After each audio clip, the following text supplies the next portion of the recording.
नमस्कार साथियों, सम्राट कॉन्सेप्ट में आपका स्वागत और अभिनंदन।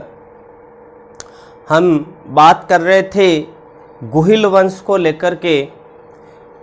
मेवाड़ का जो एक बहुत बड़ा वंश जो लंबे समय तक चला, गुहिल वंश, उसके बारे में अपन बात कर रहे थे। तो आगे इसी क्रम में समझे।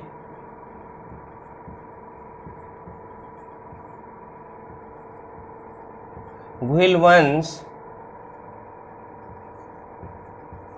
मेवाड़ भाग 8।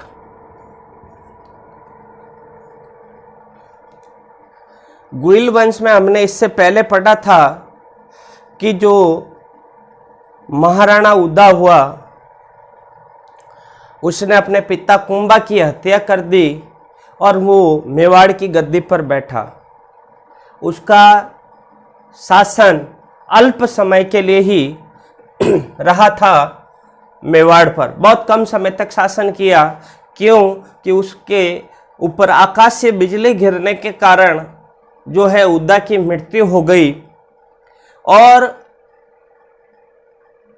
वो मेवाड़ का पितृहंता भी कहलाता था, क्योंकि उसने अपने पिता कुंभा की हत्या करके राज सत्ता प्राप्त की थी। इसी क्रम में अगर मैं आगे बात करूं तो रणमल, ठीक है, राणा शासक बना, रणमल राणा शासक बना या राणा रणमल शासक बना। अगर मैं राणा रणमल की कुछ मुख्य बातें बताऊं तो इसमें सबसे पहली जो बात आती है वो आती है राम, शंकर और समय। राम, शंकर व समय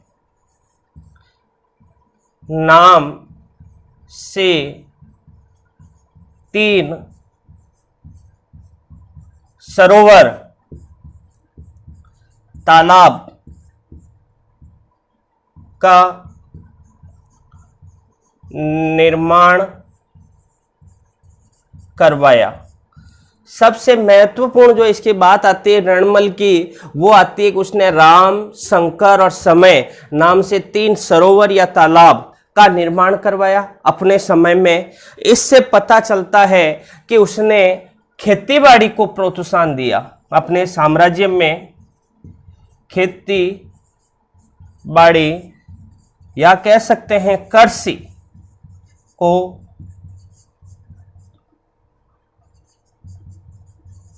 प्रोत्साहन दिया। ठीक है, ये बात इसकी सबसे महत्वपूर्ण है। अगर उसने तालाब बनाया तो तालाब का सीधा सीधा है कि वो वहां का पानी जो है खेतों में मिले, सिंचाई के लिए काम आए, इसके लिए इसने ये प्रयास है किया।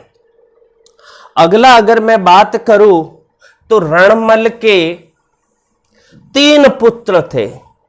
इस रणमल की सबसे जो कमी थी वो ये थी कि अपने समय में ये अपना उत्तराधिकारी तय नहीं कर पाया। इसने अपना उत्तराधिकारी तय नहीं करा, इसलिए इसके जो बेटे थे तीनों आपस में ही ये लड़े, युद्ध हुआ। इसको समझने का प्रयास करें। एक इसका पुत्र था जिसका नाम था पृथ्वीराज सिसोदिया। पहला ये पुत्र है इनके, रणमल के 3 पुत्र थे। पहला था पृथ्वीराज सिसोदिया। दूसरे की बात करूं जयमल और तीसरे की बात करूं राणा सांगा। ये 3 पुत्र थे। तीनों का इतिहास मेरे साथ समझने का प्रयास करना कि कैसे ये दोनों मर जाते हैं और राणा सांगा मेवाड़ की गद्दी पर बैठता है। सबसे पहले पृथ्वीराज सिसोदिया की बात करूं, फिर जयमल की और फिर सांगा। ये तीनों पुत्र रणमल के थे। रणमल ने जिंदगी में एक ही गलती की और वो की थी अपने रहते हुए वो उत्तराधिकारी तय नहीं कर पाया।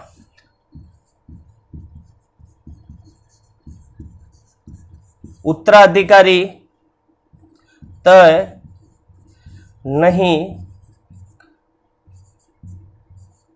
पाया। यानी कि मेवाड़ का कौन शासक बनेगा, पृथ्वीराज बनेगा, जयमल बनेगा या राणा सांगा बनेगा, ये तय नहीं कर पाया। इसके कारण जो है मेवाड़ में थोड़ी सी अशांति, अव्यवस्था देखने को मिली हमको। अब सबसे पहले मैं पृथ्वीराज सिसोदिया की बात करूं तो पृथ्वीराज सिसोदिया को इतिहास में उड़ना राजकुमार के नाम से जाना जाता है।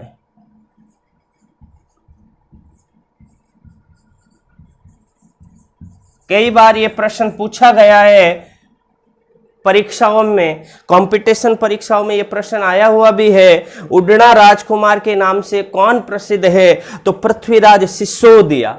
वहां आपको पृथ्वीराज चौहान भी मिलेगा, पृथ्वीराज फर्स्ट भी मिलेगा, तृतीय भी मिलेगा, ये एक नाम के कई मिलेंगे, लेकिन अपन को याद रखना है पृथ्वीराज जो सिसोदिया है उसको इतिहास में उड़ना राजकुमार के नाम से जाना जाता है।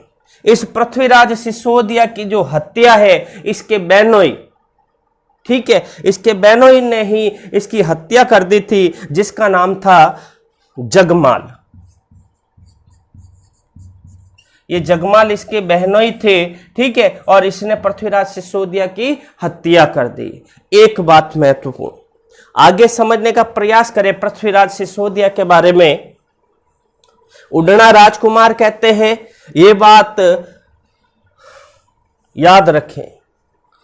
आगे क्या है, पृथ्वीराज सिसोदिया के एक पत्नी थी जिसका नाम था ताराबाई।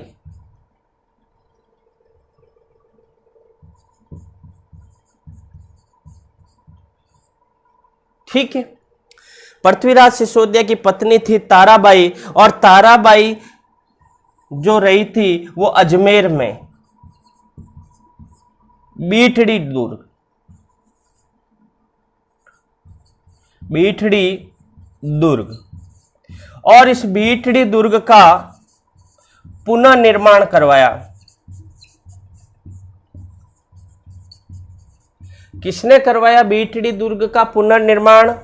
पृथ्वीराज सिसोदिया ने, और इसका नाम जो रखा वो रखा तारागढ़ दुर्ग।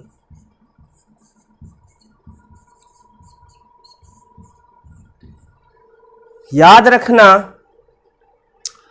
जब अपन कला और संस्कृति पढ़ेंगे उसमें एक चैप्टर हमारा आएगा, वो आएगा राजस्थान के प्रमुख दुर्ग। तो वहां पर अपन इन दुर्गों के बारे में विस्तार से चर्चा करेंगे। यहाँ थोड़ी सी बात समझे, फिर भी जो ये तारागढ़ दुर्ग है हमारे राजस्थान में दो है, एक तारागढ़ दुर्ग बूंदी में है, एक तारागढ़ दुर्ग जो है वो अजमेर में है। तो हमें याद रखना है तारागढ़ दुर्ग जो अजमेर वाला है वहां पर पृथ्वीराज सिसोदिया और ताराबाई ने शरण ली थी, यानी वहां रहे थे, और उसकी जो टूट फूट थी उसके जो है पुनर्निर्माण करवाया। और निर्माण करवाने के बाद इस अजमेर दुर्ग का जो नाम है वो अपनी पत्नी के नाम तारागढ़ दुर्ग कहते हैं, इसीलिए इस गढ़ बीठड़ी का जो दूसरा नाम पड़ा वो तारागढ़ दुर्ग बना। ठीक है, और इस पृथ्वीराज जो सिसोदिया जो है इसकी जो है मृत्यु इसके बहनोई जो जयमल था उसने कर दी। तो इस प्रकार से कुछ समय के लिए रणमल का शासन भी समाप्त हो गया। जब रणमल का शासन समाप्त हो गया, इसमें जो एक बात बताई जाती है दूसरे पुत्र की, वो बताई जाती है जयमल की। जयमल के लिए जो आता है वो कहा जाता है कि एक तो ये सोलंकियों से युद्ध करते हुए मारा गया, ठीक है, जयमल। ये जयमल जो है ये दूसरा नंबर का पुत्र था, ठीक है, रणमल का। तो इसकी हत्या जो है, कुछ मानते हैं कि इसकी हत्या जो है सोलंकियों ने कर दी। ठीक है, ये डॉक्टर दशरथ शर्मा कहते हैं, दशरथ शर्मा के अनुसार ठीक है, डॉक्टर दशरथ शर्मा के अनुसार तो पता रहता है कि सोलंकियों ने जो है इसकी हत्या कर दी जयमल की, लेकिन कुछ मानते हैं एक महिला थी ताराबाई, ठीक है, इसके विवाह के चक्कर में पड़ने के कारण जयमल की हत्या होती है। ठीक है, अगर प्रश्न पूछ ले डॉक्टर दशरथ शर्मा के अनुसार जयमल की हत्या का कारण क्या है, तो बताना है सोलंकियों से युद्ध होने के कारण, सोलंकियों से युद्ध हुआ, ठीक है, जिसके कारण जयमल की हत्या हो गई। बाकी जो इतिहासकार कारण बताते हैं वो कारण बताते हैं जयमल की हत्या ताराबाई से विवाह करना था और इस विवाह के कारण ही जो है इसकी हत्या हुई। ठीक है, अब हमें पता है मेवाड़ की गद्दी पर जो पृथ्वीराज के 3 पुत्र थे, ठीक है, उनमें से 2 का सफाया हो गया, जयमल चला गया और रणमल चला गया। ठीक है, अब आगे जो हमारे इतिहास का अगला जो शासक बनता है वो बनता है महाराणा सांगा, जो इतिहास में प्रसिद्ध है। इसके बारे में अपन को विस्तार से जानना है। ठीक है, अगला जो शासक बनता है वो बनता है राणा सांगा। इस राणा सांगा का ही दूसरा नाम है संग्राम सिंह।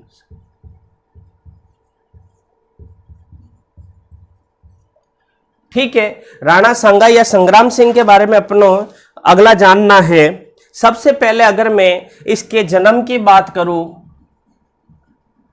तो इसका जन्म 12 अप्रैल 1482 को हुआ।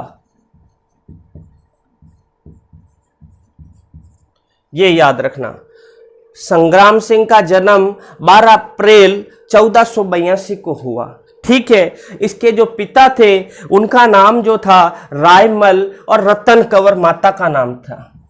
पिता रायमल, माता रतन कंवर। ठीक है, जो रायमल की 3 संतानें थी, ठीक है, उन 3 संतानों में जो पृथ्वीराज सिसोदिया और राणा सांगा जो थे ये दोनों सगे भाई थे। ठीक है, इनके दोनों की माता एक ही थी, रतन कंवर। ठीक है, बाकी दूसरा जो मैंने जयमल बताया है वो इसकी दूसरी पत्नी का बच्चा था। ठीक है, पुत्र था, ये याद रखना। तो 12 अप्रैल 1482 को इसका जन्म हुआ। पिता इसके रायमल थे, माता का नाम रतन कंवर था और ये 1509 में राजा बना। कहां का? मेवाड़ का। ठीक है, 1509 में ये मेवाड़ का राणा बना। ये अपन को याद रखना, यहां का शासक बना।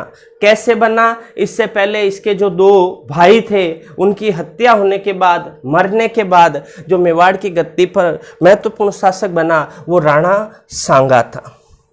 अगर अपन इतिहास में राणा सांगा की बात करें तो ये एक बहुत ही वीर और साहसिक व्यक्ति था। इसने अपना अधिकांश समय जो है युद्धों में व्यतीत किया।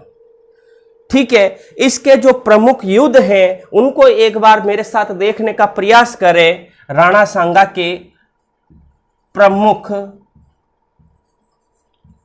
युद्ध, ठीक है, इनके जो इतिहास प्रसिद्ध युद्ध हैं, इन युद्धों के बारे में कई बार पूछा भी जाता है। तो पहला युद्ध है खातौली का युद्ध।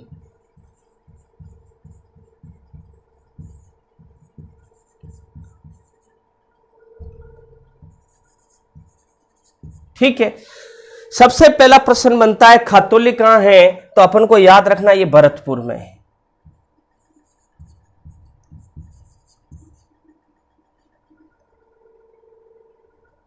ठीक है, पहला प्रश्न ये, खातौली का युद्ध भरतपुर में है। कब हुआ? तो 1517 ईस्वी को हुआ। दूसरा प्रश्न यहां, खातौली का युद्ध हुआ भरतपुर में 1517 ईस्वी को हुआ। किन किन के मध्य हुआ? तो इसमें सांगा वर्सेज इब्राहिम लोदी।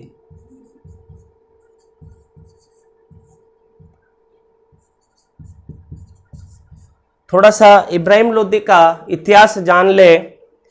राणा सांगा जब राजस्थान का मेवाड़ का शासक बना तो उसी समय दिल्ली में जिसका शासन था वो लोदी वंश के इब्राहिम लोदी का था।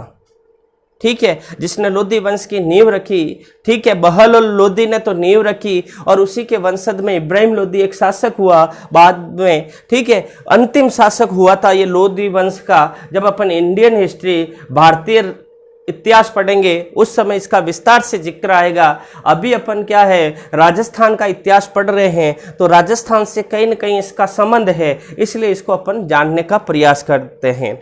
तो इब्राहिम लोधी लोधी वंश का था और दिल्ली पर इसका शासन था। ये इतना सा याद रख दे, दिल्ली। ठीक है, बाकी की बात समझे।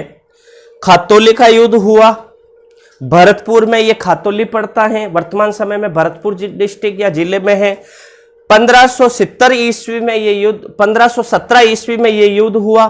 राणा सांगा और इब्राहिम लोधी के मध्य ये युद्ध हुआ और इस युद्ध में जो जीत हुई वो राणा सांगा की जीत हुई।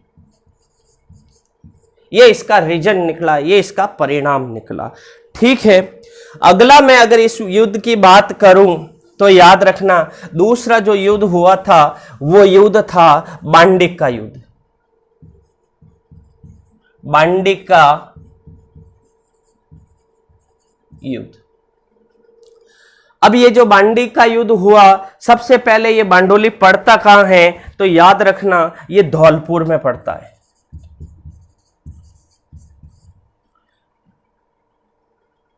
ठीक है, बांडी जो पड़ता है ये धौलपुर में पड़ता है। दूसरा अगर मैं ये बात करूं कब हुआ, तो ये 1518 ईस्वी में हुआ, ये याद रखना। ठीक है, 1518 ईस्वी में ये युद्ध हुआ था। ठीक है, दूसरा ये युद्ध जो है राणा सांगा और ये भी युद्ध इब्राहिम लोधी के मध्य हुआ।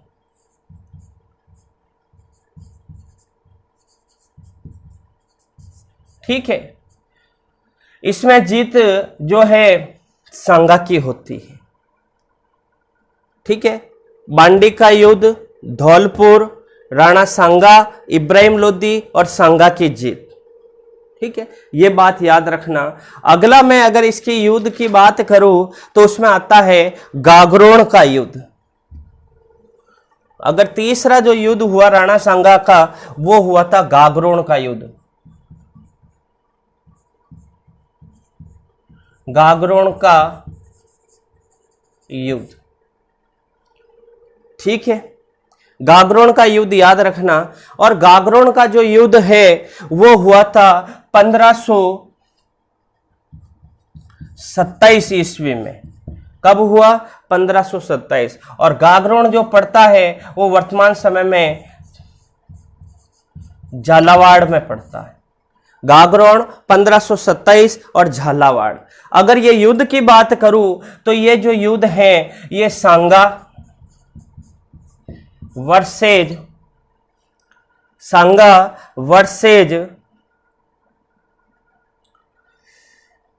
मोहम्मद खिलजी द्वितीय से हुआ था। राणा सांगा और मोहम्मद खिलजी द्वितीय यानी 2 से हुआ था। इसमें भी जीत सांगा की हुई। ठीक है, गागरोन, झालावाड़, मोहम्मद खिलजी 1527 और जीत जो है राणा सांगा की हुई थी। ठीक है, एक स्थान मैंने बताया था खातौली, इसको सुधारने का प्रयास करें, ये बूंदी में पड़ता है। ठीक है, याद रख ले, खातौली जो है बूंदी लिखे। ठीक है, खातौली जो स्थान है वो बूंदी लिखे, इसको सुधार दे थोड़ा, खातौली बूंदी। गागरोन का युद्ध 1527 में गागरोन पड़ता है झालावाड़ में। राणा सांगा वर्सेज मोहम्मद खिलजी द्वितीय के मध्य हुआ। ठीक है, इस प्रकार से ये युद्ध जो था ये था। अगला अगर मैं बात करूं तो ये युद्ध राणा सांगा के लिए सबसे महत्वपूर्ण माना जाता है और वो युद्ध था खानवा का युद्ध। खानवा का युद्ध राणा सांगा का सबसे महत्वपूर्ण युद्ध माना जाता है। ये खानवा का युद्ध सबसे पहले अगर मैं बात करूं तो 16 फरवरी 1527 को ये युद्ध हुआ। 16 फरवरी 1527 वो खानवा का युद्ध हुआ। ये बात याद रखना। किन किन के मध्य हुआ? तो पहला हमारा सांगा, और इसमें वर्सेज में कर दो बाबर। अब यहां पर एक बाबर जो है, देखो अभी मैंने बताया था दिल्ली में जो शासन था, जिसकी सत्ता थी वो इब्राहिम लोदी की थी। इस समय दिल्ली में 1526 ईस्वी में सत्ता परिवर्तन हो जाती है, जहां सल्तनत काल का अंतिम लोदी वंश का शासन था, वहां से लोदी वंश का समाप्त हो जाता है, क्योंकि इससे पहले बाबर और इब्राहिम लोदी के मध्य 1526 में युद्ध होता है, ठीक है, पानीपत का। और उस युद्ध में जो है इब्राहिम लोदी हार जाता है और एक नए राजवंश की नींव रखता है बाबर। वो नया राजवंश कहलाता है मुगल, ठीक है, ये मुगल वंश का नींव रख देता है। तो अब जो है राणा सांगा के समय बाबर है और मुगल वंश है, और उस समय ये जो है दिल्ली की सत्ता प्राप्त कर लेता है। ये अपन को थोड़ा सा ध्यान रखना है, ठीक है। अब इस युद्ध में बाबर जो है पूरी जोर, ताकत और शक्ति लगा लेता है, ठीक है। क्या शक्ति लगा देता है? बाबर जब राणा सांगा से युद्ध करने जाता है तो इससे पहले एक व्यक्ति है, ठीक है, मोहम्मद शरीफ नाम का, मोहम्मद शरीफ,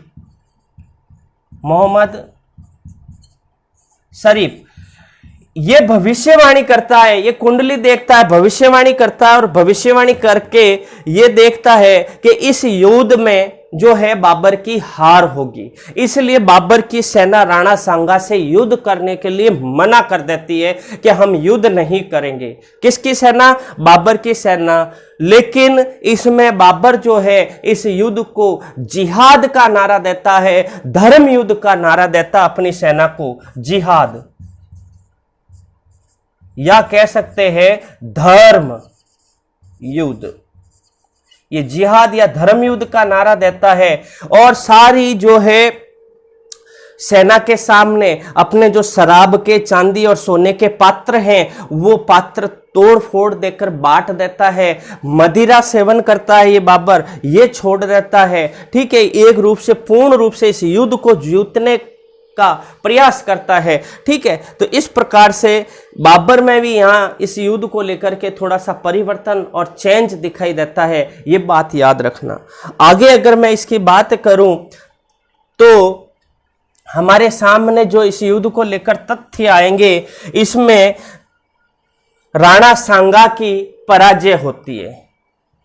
राणा सांगा की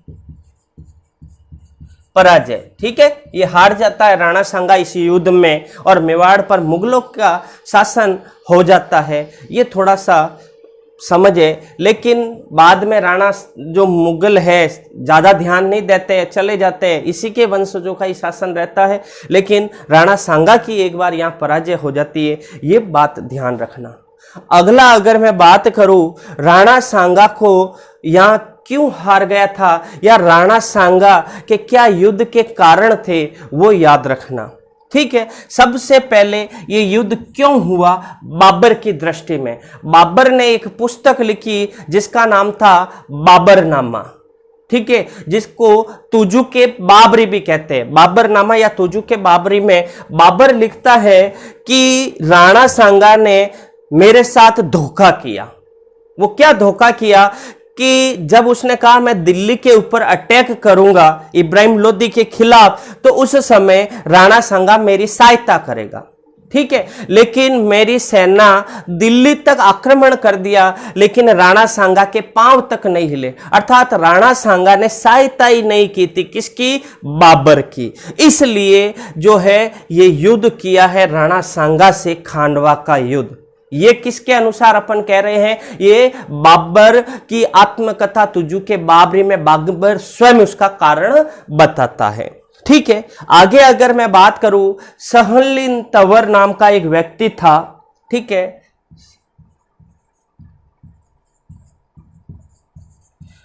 ये राजपूत सरदार था और इस राजपूत सरदार ने राणा सांगा के साथ धोखा किया था। ठीक है, ये धोखे के कारण जो है ये हार गया था युद्ध। युद्ध का कारण बताया जाता है सहलिन तंवर ने राणा सांगा के साथ धोखा किया, इसके कारण भी राणा सांगा की पराजय होती है।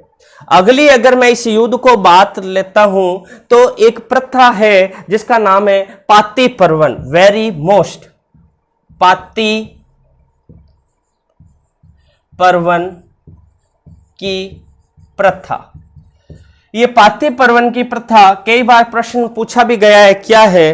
तो पाती पर्वन की जो प्रथा है इसका मतलब होता है कि राणा सांगा ने अपने समय के राजस्थान के और जितने भी राजा हैं उन सारे राजाओं को पत्र लिखा। राणा सांगा ने इस युद्ध के लिए, जो खानवा का युद्ध हुआ, उस खानवा के युद्ध में उसके सहयोग साथी मांगे, इसलिए जो उसके समकालीन जितने भी राजपूत सरदार थे, राजपूत राजा थे, उन सब ने जो है क्या करा, एक लेटर लिखा, पत्र लिखा और उस युद्ध के लिए आमंत्रित किया राणा सांगा ने। इसी प्रथा का नाम है पाती पर्वन। एक शब्द में कहे तो ये सहायता मांगी अन्य राजपूत राजाओं से। किसने मांगी? राणा सांगा ने। और इसका फायदा ये हुआ, अभी मैं बताऊंगा कि राजस्थान के विभिन्न रियासतों से इस युद्ध में किन किन राजकुमारों ने या महाराणाओं ने या राजाओं ने भाग लिया, वो मैं अभी बताऊंगा, लिख दूंगा। इससे पहले इसका मतलब समझिएगा पाती पर्वन की प्रथा। ठीक है, महाराणा सांगा ने जो पत्र लिखे राजपूतों के सहायता के लिए, युद्ध के लिए, उसी प्रथा को कहते हैं पाती पर्वन की प्रथा। आगे मैं बात करूं तो इस युद्ध में महाराणा सांगा के खिलाफ राजस्थान में पहली बार या कह सकते हैं तोपों का प्रयोग हुआ।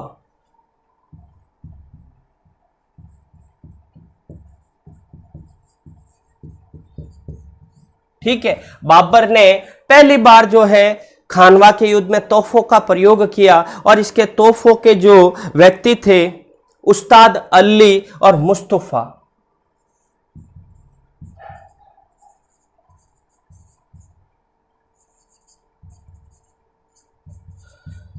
ये उस्ताद अली और मुस्तफा ये तोपची थे, तोप चलाने में निपुण थे। इस युद्ध में पहली बार तोप का प्रयोग हुआ। प्रश्न आ जाए राजस्थान में सर्वप्रथम किस युद्ध में तोप का प्रयोग हुआ है, तो वो तोप जो है वो राणा सांगा के समय जो खातोलिक का युद्ध हुआ था, खानवा का युद्ध हुआ था, उसमें इसका प्रयोग हुआ, खानवे के युद्ध में।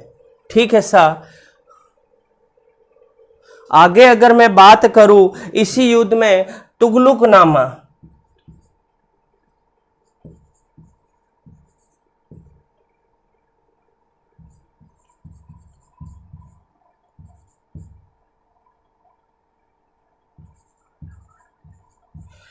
तुगलुकनामा युद्ध पद्धति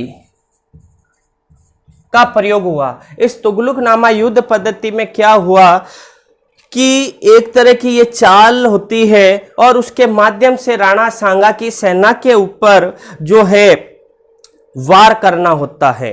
ठीक है, इसमें क्या हुआ, जैसे मानो कि ये राणा सांगा की सेना है, ठीक है, और तुगलुकनामा पद्धति में बाबर ने अपनी सेना के 3 दल बना दिए, 1 दल, 2 दल और तीसरा दल। जो मध्य का दल था वो स्वयं बाबर ने संभाला। ठीक है, एक दल वो है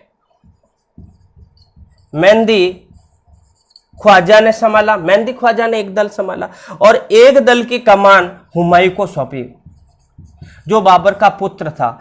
ये 3 अलग अलग दल ने जो सांगा की सेना थी उसके ऊपर अटैक किया। एक ने दाएं तरफ से, एक ने मध्य से और एक ने बाएं तरफ से।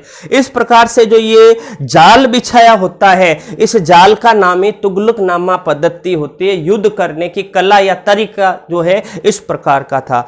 ठीक है, आगे अगर मैं इसकी बात करूं तो इस युद्ध में सांगा को 80 घाव लग गए थे और पूर्ण रूप से वो घायल हो गया था। ठीक है, 80 घाव लग गए और वो पूर्ण रूप से घायल हो गया था। और उसी समय झाला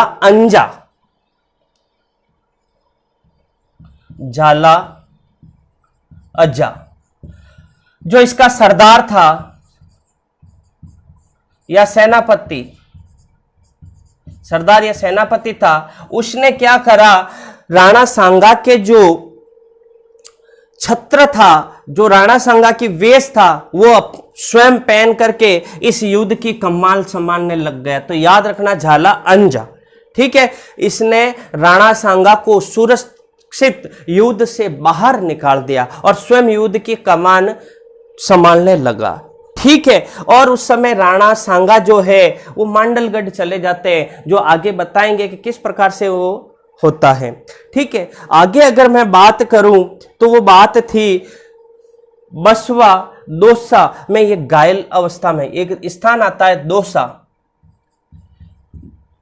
दौसा हमारा जिला है जहां पर बसवा एक स्थान पड़ता है, वहां पर ये घायल अवस्था में पहुंच जाता है, ठीक है ना। ये बात याद रखना, यानी कि राणा सांगा युद्ध के बाद घायल अवस्था में कहां पहुंचता है, तो दौसा का एक गांव है बसवा, वहां पर ये पहुंच जाता है। आगे अगर मैं बात करूं कि इस युद्ध में किसने इसका साथ दिया था, तो देखो आमेर के पृथ्वीराज कछुआ ने, मारवाड़ के मालदेव ने, जगनेर के अशोक पंवार ने, बीकानेर के कल्याणमल ने, सिरोही के अश्वराज दुद्दा ने, ईडर के भारमल, वागड़ के उदय सिंह, बूंदी के नरबद अर्थात नारायण सिंह का भाई था, और मेड़ता का वीरमदेव। इस प्रकार से अगर मैं देखते हैं तो बहुत सारे जो है मारवाड़ की रियासतों को इसने पत्र लिखा और इसने इसका सहयोग किया था। राजस्थान इतिहास के जो पिता है कर्नल जेम्स टॉड,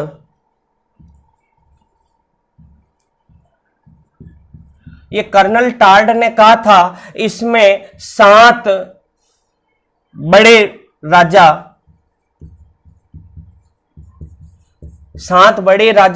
9 सरदार और 108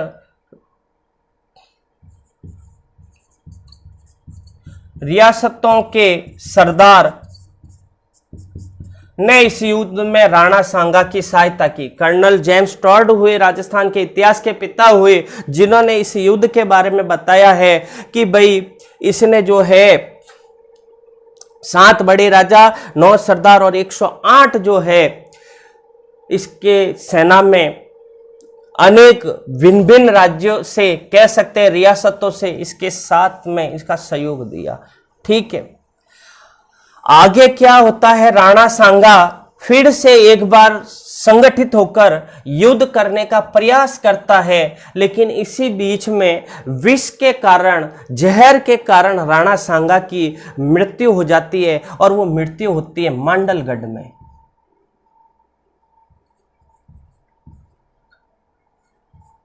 ये मांडलगढ़ भीलवाड़ा में पड़ता है, ठीक है, याद रखना, ये मांडलगढ़ भीलवाड़ा में पड़ता है, वहां पर इसकी मृत्यु हो जाती है। इस मांडलगढ़ का क्यों जिक्र आया, मैंने आपको बताया था, अशोक पंवार नाम का या परमार नाम का जो एक राजा या शासक हुआ था, उसने राणा सांगा को खानवा के युद्ध में सहायता दी थी।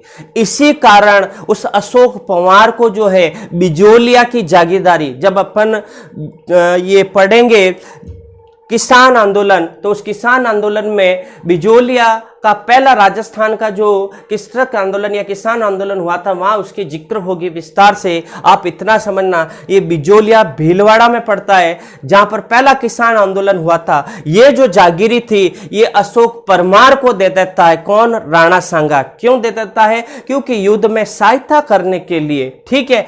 ये बाद में मांडलगढ़ में इसकी जो है मृत्यु हो जाती है विष के कारण, लेकिन इसका जो दाह संस्कार होता है ये कुंभलगढ़ में होता है, ठीक है, कुंभलगढ़ में दाह संस्कार।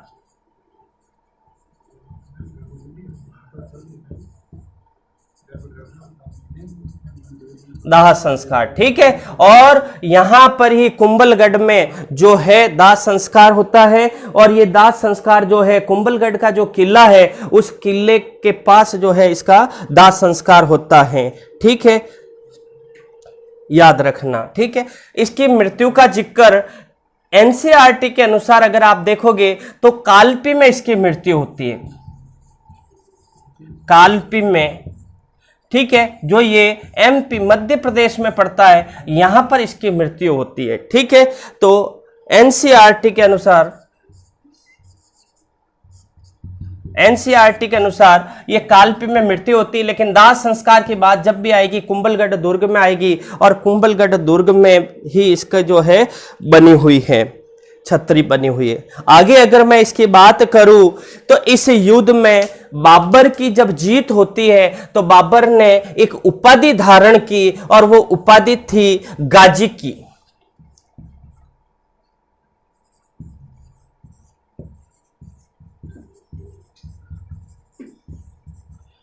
ठीक है। ये गाजी की उपाधि धारण करता है, ठीक है, कौन करता है? बाबर, ठीक है, ये अपन को याद रखना है। इस प्रकार से एक हमने राणा सांगा और इससे पहले जो इसके उत्तराधिकारी हुए उसके बारे में जानने का प्रयास किया था गोहिल वंश के भाग 8 में। आगे अपन राणा सांगा के बाद जो अन्य मेवाड़ के उत्तराधिकारी बने उसके बारे में अपन जानने का प्रयास करेगा। जब तक के लिए अपने साथी को दीजिए अलविदा, धन्यवाद।